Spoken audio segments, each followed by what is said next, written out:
Thank you. Welcome to East Los Angeles. And who's the most important person that we're thinking about today? Well, we're thinking about them, but we're also thinking about a special visitor, and that's President Bill Clinton. But more importantly, we're here to learn more about why he's here, because it's so important for us to get out to vote on Tuesday, June the 7th. So let me say this.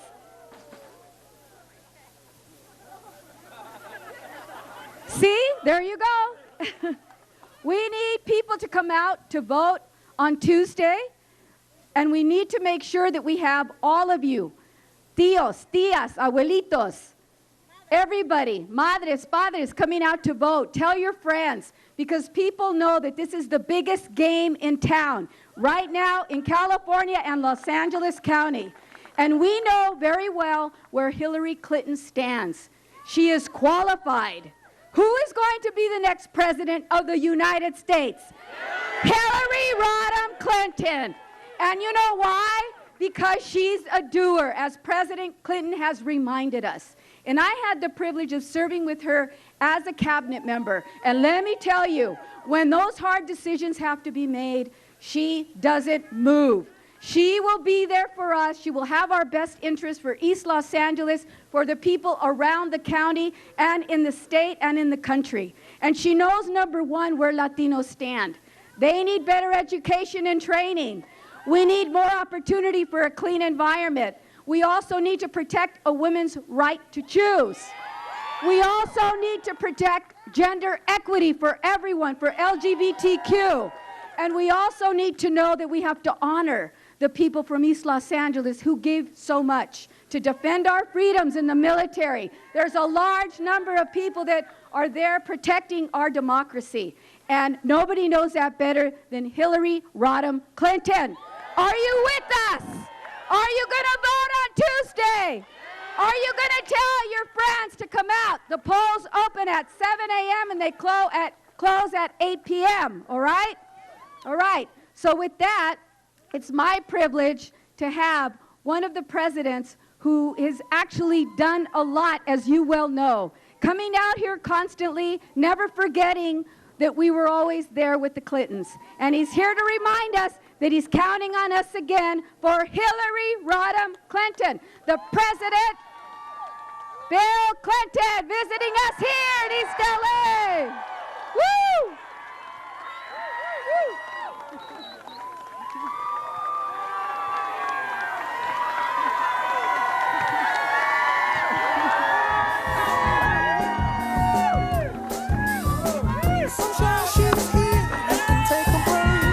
Everybody.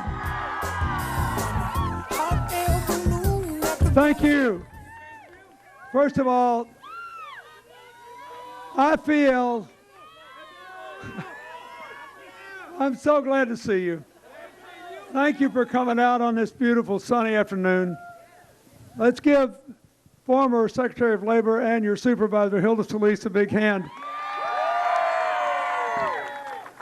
When I was, well, anything I ever was before I was president, I never dreamed that I would be on a program with Kareem Abdul-Jabbar and Magic Johnson.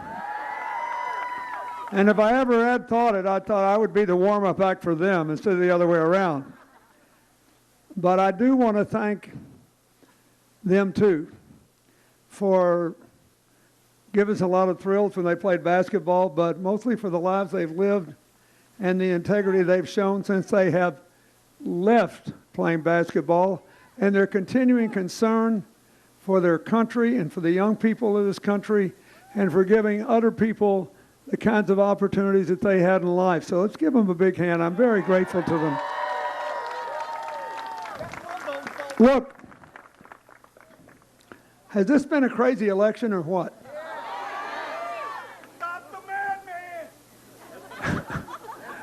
But there's a reason.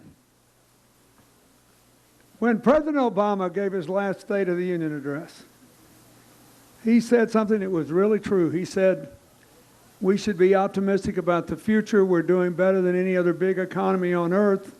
We've got almost 15 million new jobs in the last 5 years. We have 90% of our people with health insurance for the first time. We have a greater capacity to generate electricity from the sun and the wind than any country on earth. We're the best science and technology. We have the best system of higher education and training.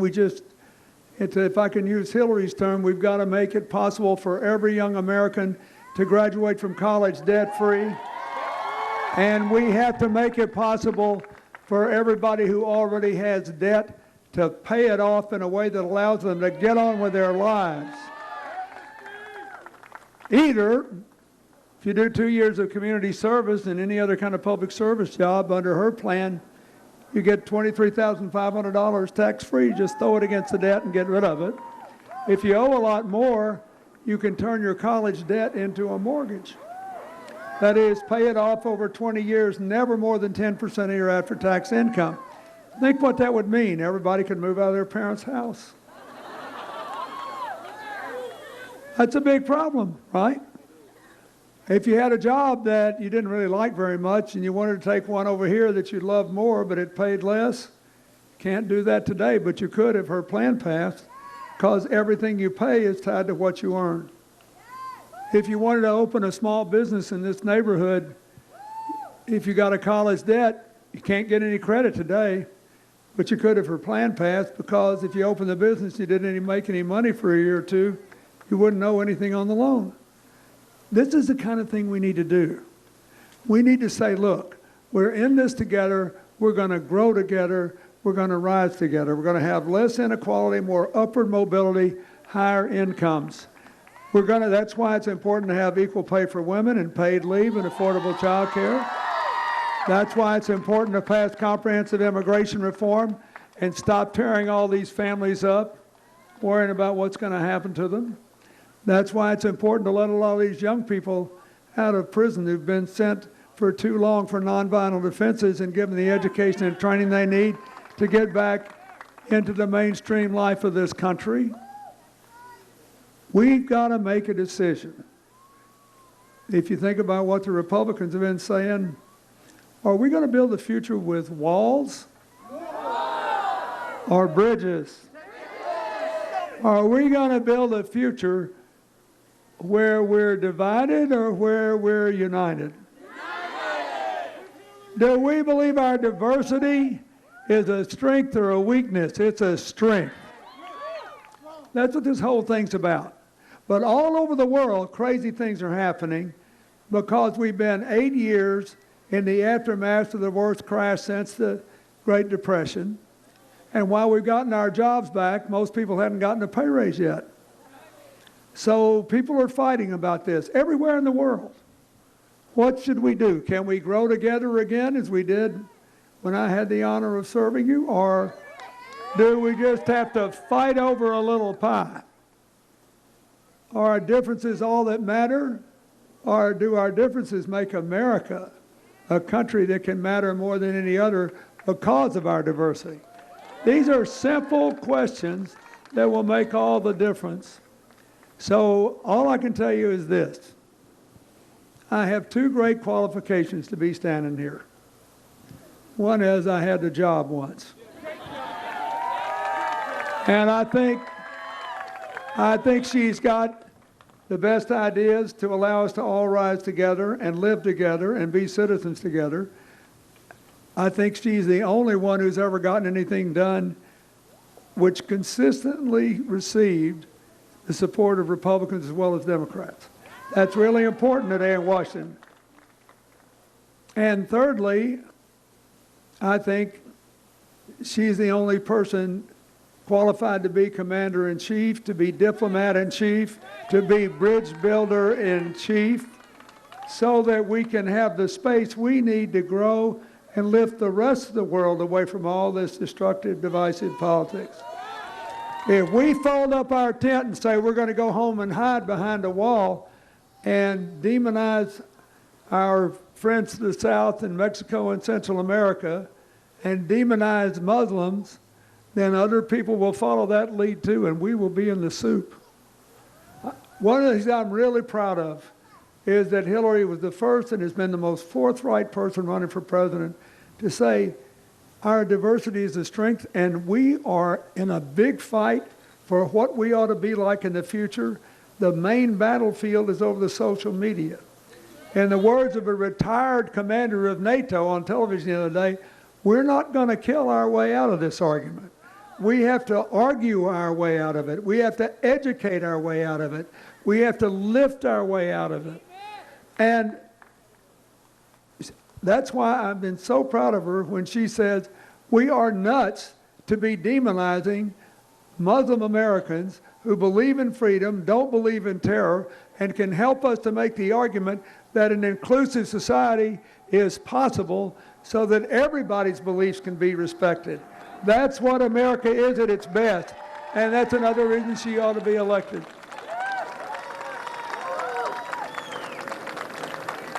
And I just want to say, before we came out here, Kareem and Magic and I were talking about our various contacts with Muhammad Ali. I think, yeah. And here's the only thing I want to say about that. All he ever asked was that he be judged based on his ability, which in his sport was superior to anyone, at least in my lifetime, that I ever saw.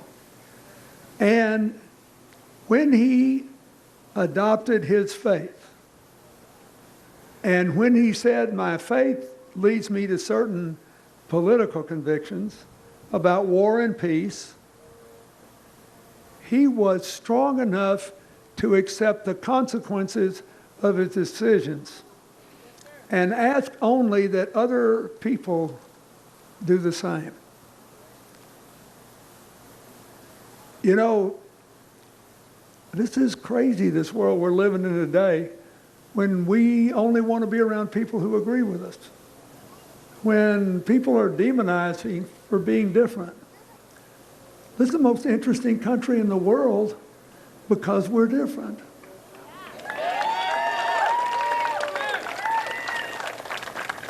And so,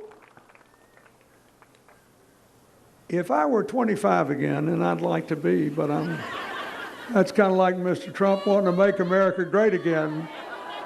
President Clinton wants to be 25 again. Neither one of those things are going to happen, just like they say. But if I were, and you gave me a choice, you gave me one of those little magic lanterns, you know, and a genie comes out and says, I'll give you one wish, you can live wherever you want in 30 years, you have to decide right this second. I'd pick the United States in a heartbeat. But I would pick it based on potential and faith. It will become what I dream only if you claim your future. And I'm just telling you, since I left the White House, I worked all over the world. And a lot of the poorest places on earth. And I don't care whether places are poor, rich, or in between. Wherever people respect each other and work together, good things are happening. Wherever people spend all their time trying to take too much instead of give everybody else a fair chance and trying to emphasize our differences, trying to fight, good things are not happening. It is an unbroken law of human endeavor. Now, all you young people here, I'm telling you, you should live in the most prosperous, peaceful, exciting time in all of human history. But we cannot make the wrong decision. So choose diversity, not division. Choose the future, not the past.